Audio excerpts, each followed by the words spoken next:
Hello everyone, welcome to my channel. In this video I'm joined by CJ from my local One Piece community, and we're going to do a collaborative deck profile on the green Eustass Kid deck. We both had success playing similar lists, with CJ earning 3 first place finishes, and I went 5-0 recently myself, finishing first at our local game store. So how's it going, CJ? It's going good, man. Going good. Good, good. I'd say you're the closest person I have to a rival. We both play similar decks, and we actually squared off in the finals of the Super Pre-Release in our first One Piece tournament. And you got the better of me in the Worst Generation Mirror match. Yeah, man, that game was insane. The whole night, I feel like I was doing a whole lot better than everybody else. And then I played against you in the last round. I definitely was like, oh, yeah, this guy knows what he's doing, like for sure. So it was a lot of fun to play. Yeah, I remember it coming down to the last turn, and I was just trying to fish for that last straw sword to tap down a blocker to swing into your life. But yeah, it was definitely a close match, and it was an amazing experience to finally play the game that I looked forward to coming out for a while. So yeah. All right, so I'm going to be doing something a little bit differently. While CJ goes over his deck list, as he goes over each card, I'll share what my ratios are and whether or not the card is in my list. You can go ahead and start. All right. I'm going to start off with the 4 of the Capone Gang Beji. Of course, he's just your one drop blocker. Yep, and I play 4 as well. All right. Then 4 Jewelry Bonnie. Of course, your searcher. Yeah, definitely a mandatory 4 of. And then I know a lot of people are playing 4 of this, but I played 2 of Momonosuke. He's another searcher, but Bonnie searches out the supernovas. Momonosuke searches out the Lane of Wano characters. Yeah, I also cut mine down to 2. And then 4 Cat Viper. He's really good because what he does is he rests one of your opponent's characters that costs 3 or less, so you can use that to tap down any kind of early threat like Nico Robbins and things like that. This is where we differ. I play 3, so I definitely think it's an important card to see early on. Right. I play 4 of the Scratchman Apu. He's just your 2K counter. That's all he does. You can search him out with Jewelry Bonnie, which is good since he's a supernova. So you'll be able to add him to hand and have that 2K counter early. Yep, I also play 4, Scratchman and Poo. And then I have 4 of the 2-drop Killer. He's a blocker. And if you have a Don attached when he blocks, if you have 3 or more characters, you can draw a card. So that's just more card advantage that you get to the hand. Yep, again, I also play 4. This ratio is a little different. I've been tinkering around with this, and I think I found a pretty good balance. But 3 Killer from the starter deck, when you play him, he can get rid of one of your opponent's 3 costs or less that's rested, and he's a trigger. So that's one of the main reasons I have put him at 3, especially with like rush decks and stuff like that. Whenever they hit your life and you pull him off, you can immediately deal with a threat that they have. Yeah, definitely a good card to get rid of rush cards like Zoro. Definitely good against red. I actually only play 2 though, so I don't see him off trigger as often, but I do think it's still good at 2 because there are tap down cards like Neko Mamushi, Cat Viper, and Izo. Right. So I also play 3 of Rizo. With him, whenever he attacks, you draw a card if you have 2 rested characters or more. With him, he counts himself, so that actually helps out a lot because usually, like, I'll use like a Bonnie or Momonosuke to rest itself and then swing with Rizo. So that's 2 cards I have rested, and then I'll just draw a card. So there's just more advantage. So that's one of my favorite reasons why I have Rizo. Yeah, this is the first card that I actually do not have in my list, but it's such a strong card because you definitely want hand advantage, especially with Kid. So it's definitely a card that I would like to play in my list. And then I got 4 of Izo. Izo is a 2K counter. Most of the time, that's what he's there for. But he also has the on Plato where you can rest an opponent's 4 cost or less, so that also comes in handy too. Right, yeah. I also play for Izo. He's definitely the 2K counter, but like you said, his effect is also really good. And sometimes I'll play him and pop him back with the 5 blocker law. Oh yeah, that's a fun combo too, for sure. I like doing that. Mm-hmm. I play 3 Okiku. Most of the time, people are going to play this at 4. I get really tired of having too much non-counter cards in my hand. Okiku's very strong, but since you play Momonosuke and you're able to like search her out, it actually helps out a lot to minimize her. That way you're not just overdoing it with her because you most likely are going to play 1, maybe 2 a game. But with her skill, you can, when she attacks, if you have a Dawn attached, you can rest one of your opponent's characters that's 5 or less, so you can get rid of like bigger blockers, like if your opponent has Queen on board. That way you don't have to worry about such big threats. And then she's pressure because she's 5K from the jump, plus with the extra Dawn, so she's a 6K swing by herself. Such a strong card, one of my favorite cards in the deck. I actually do max her out at 4. Like you said, so strong to just tap down queen and opposing laws. I definitely understand seeing too many of her in hand because she doesn't have that counter, but I find her being such a big target that sometimes, I want to play more because she's good early game and late game. So I do find myself playing multiple copies of Okiku, and playing her at 4 just make sure that I see her more often. Yeah, I don't disagree at all. Yeah, it's just worked out for me just because I don't like the not having the counter. So, Hmm. but definitely a four up I would not disagree with at all. Yeah. I also play three of the five drop Trafalgar Law. Hmm. He's a blocker, and on play, you bounce one of your characters to your hand, and then you can play a character with three or less from your hand. So this is like the main combo card of the deck because you can bounce any of your smaller guys, like your Cat Vipers or your Ezos. If you need to like put a new blocker on the field and you've tapped out your Don, I'll bounce back a Cat Viper and then play a Beiji or a Killer and play them basically for free at that point. Yeah, absolutely the combo card of the deck. I play him at 4 just because I do like to pull off multiple of those plays, but I definitely think he can be cut down to 3 in my list as well to make room for some of the other cards that I'd like to include. Next, I play two of the Basil Hawkins. Hmm. Hawkins is such a strong card. Oh, he's such a strong card. When you have a Don attached and he attacks an opponent's character, he restands. So he's a 7K with the Don attached. I understand why a lot of people are playing him at 3. I just usually just kind of draw into him most of the time. So I just don't want to have, of course, the same situation where I always have a bunch of cards with no counter in hand. But Basil Hawkins is definitely a vital card of the deck. Like, I could definitely see myself putting it at 3. And this is a card I do have bumped up to 3 because the way that I build my decks is for grinding out big tournaments. Like, that's just how I build them. Definitely such a strong card in the mirror because you swing two big swings into an opposing 8 cost kid. That's really powerful, and board control in general is what Hawkins is good for. When OP-01 started, it's like I knew Hawkins was a good card, but I actually had X Drakes and no Hawkins. And then I quickly learned, like, no, you need Hawkins back in there. Yeah. Yeah, a card that I play at 3 of. Gotcha. And it's funny you say that because actually I do remember when the OP-01 did drop, I was not playing Hawkins. I had the Drakes. And at the same time, I was like, you know what? I definitely need this restand. So I did add that stuff back in too. Next, I played two of the 7 drop Eustass Kid. So at one point, I was only playing the 8 drop kid and wasn't playing the 7 drop. But this card is so strong. Like, it's not just defensive, he's aggressive. Like, since he has the Dawn and at the end of the turn he restands himself and he's Mm-hmm. a blocker, it's just so strong. Like a 7K blocker that your opponent has to deal with. He can defend your 8 drop kid and has aggressive plays as well. Definitely a vital card in the deck.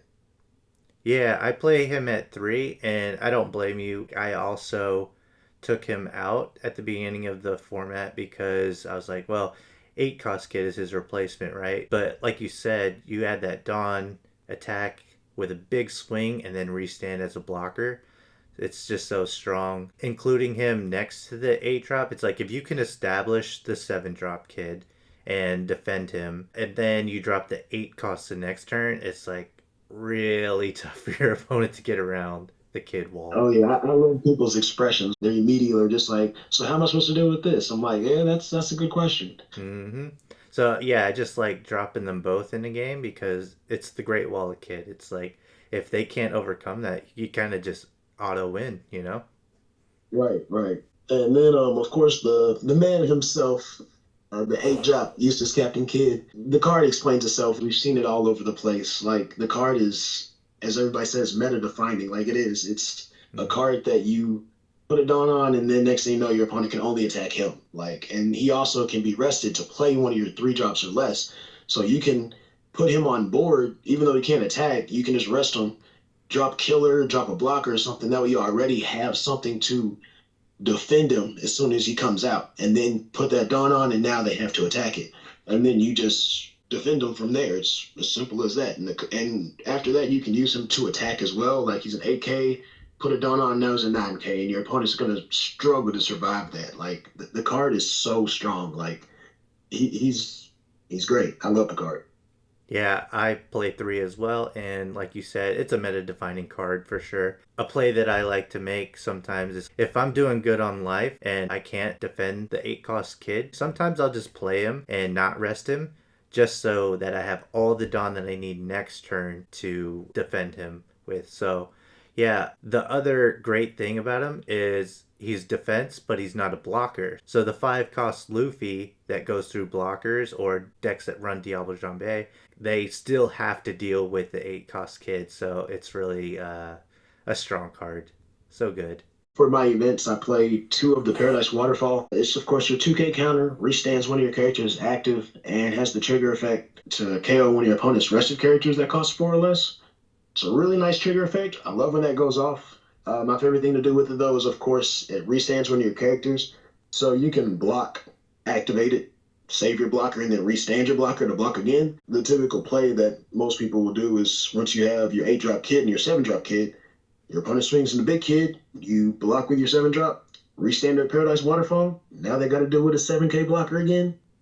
You gotta love it. You gotta love it. So I definitely like Paradise Waterfall. Yeah, it's a card that I play three of, and for all the reasons that you said, it's just a card that makes people put their head in their hands because it ruins their plans whenever they think, okay, all I have to do is get past the 7, and then I'm free to swing into the 8 cost kid, which is already a task in itself. It's definitely a strong event card for 1 cost. All right, and lastly, I played three of Pun Gibson.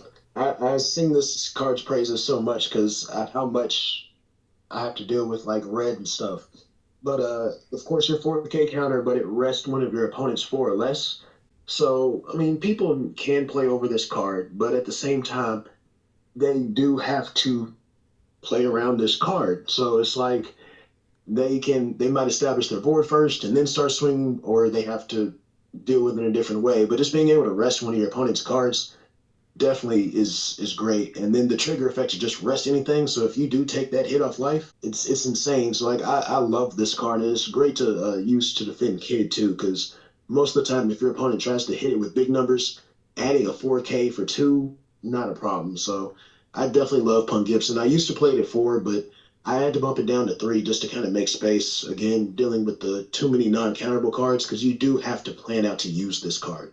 But other than that, I do love Punk Gibson a lot. Yeah, it's a card that I play three of as well. Definitely a strong event counter. I do think it's tough to play at times because, you're usually wanting to use all your Dawn. But if you can use it at the end of a game, that way you tap down a blocker, that could be huge. Right. And I know you were talking about how sometimes it's a little harder to play. A lot of times too, I'll use the card earlier in the game, especially like if your opponent tries to swing over like Okiku or Raizo. Yeah, right. All right, so I'm going to throw out some cards that I've considered for the deck, and you can jump in with your thoughts on my choices. And also, feel free to add any that I forget to mention. But for me, not playing the Raizo, I've already explained off of your list. It's just so good to have more cards in your hand. And, he's a cheap attacker as well at 3 costs. You can play him pretty early on just to get that hand advantage. So, definitely a card that I've considered. And then Yamato is another card that I've considered since I do play Momonosuke. And some people swear by this card because they're like, it's so good against red, right? But for me, I've never had a problem against red. I consider that one of the better matchups. Yamato is definitely a strong card, being able to double attack and banish is ridiculously strong. I just don't feel it's necessary.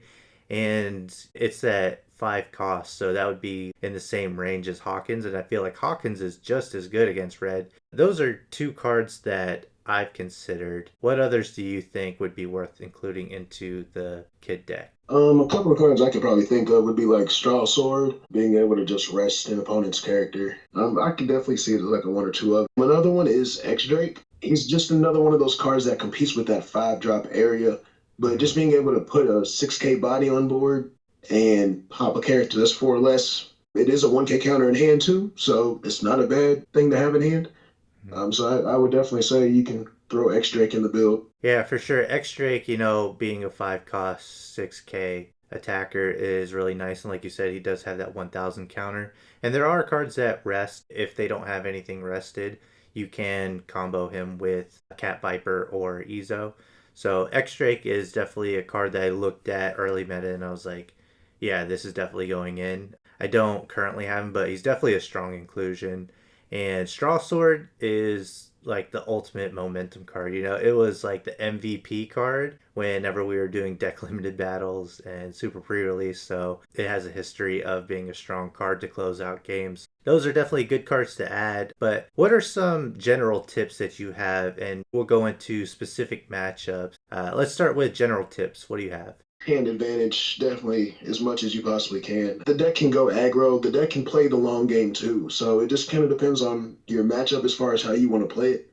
Mm-hmm. You definitely need to know your matchup so that you can be able to be versatile like that and be able to adapt and find out if you need to go aggressive against, whatever your opponent may be. Like sometimes with red decks, you want to go aggressive. Just know your matchups, know how to play the deck aggressively as well as defensively.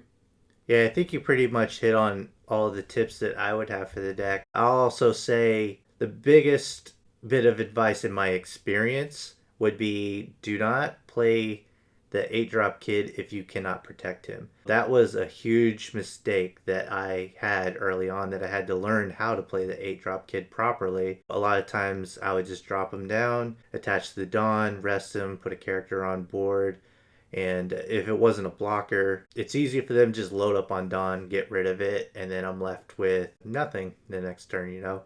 So, yeah, definitely play the long game sometimes. And this is a deck that can come back from down, 5-1. So, definitely control board and have a good hand size established. So, let's get into some matchups. What's a matchup that you would want to talk about first? I would probably say Red dealing with Zoro and Luffy. You want to play the long game with them. Luffy can go a little bit longer than Zoro, but you can still, outgrind them. Most of the time, I play from behind when I'm dealing with Red. Got multiple games, so I'll have no life, and there might have been at like 4 or 5 life still, and then after I basically beat them down to nothing, it's like, all right, cool, now I can hit your life because you don't have anything to do. You have to understand that matchup and how to be able to be defensive with that. That's definitely one I would say for that matchup, as well as probably Law.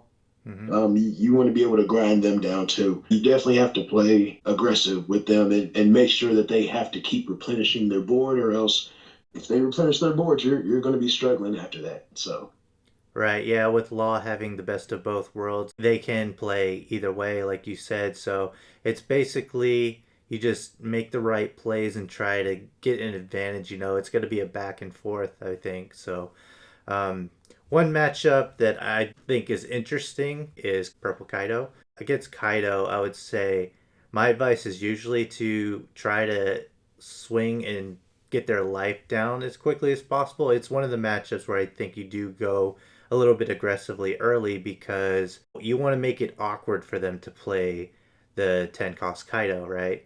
Because right. it can completely wipe your board. It can get rid of your 8 cost kid instantly. Yeah, that's just my advice going against Kaido. Just kind of go aggressive early, actually, and just make it awkward for them to play the 10 cost Kaido. They don't necessarily have to play it, but if they don't play it, then 8 cost Kid has a better time of sticking on board. So, yeah, I'm on record saying that I think Kid is one of the best decks in the OP-01 format, especially in the hands of a skilled player. And I also think that there's no perfect list for this deck. Slightly different ratios or adding a few of the cards that we mentioned are completely up to player preference, but you can win with any iteration of this deck. The most important thing I think about playing Kid is how well you play your cards and control the game. Right, right. Yeah, it's this deck is definitely one where you just need to know your matchups mainly, know your deck. Just having knowledge of the game in general is the best thing with this deck. Like a lot of people say you can just pick up Kid and just play it. I definitely wouldn't say that.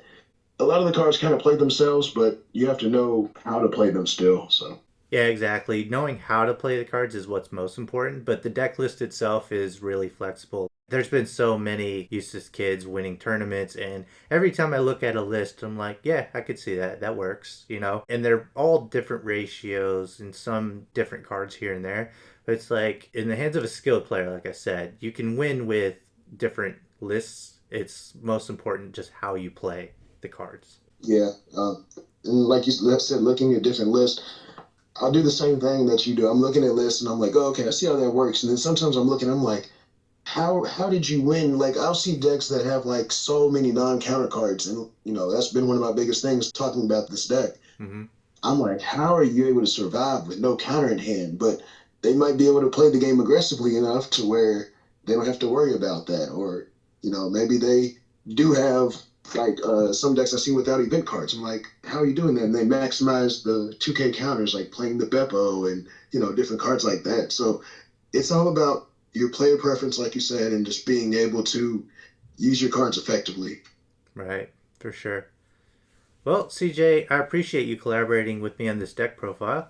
No problem, man. Like I said, I really enjoy talking with you. Yeah, since we do play the same decks, it's always good to chat about the game. So that concludes our collaborative deck profile. I think Eustass Kid would be my deck of choice if I were to go into a big tournament because it's a consistent deck and it's just so powerful with arguably the best leader ability in the format. Let me know in the comment section below what your deck choice would be going into a big tournament, and also give me your thoughts on playing Kid in the OP-01 format.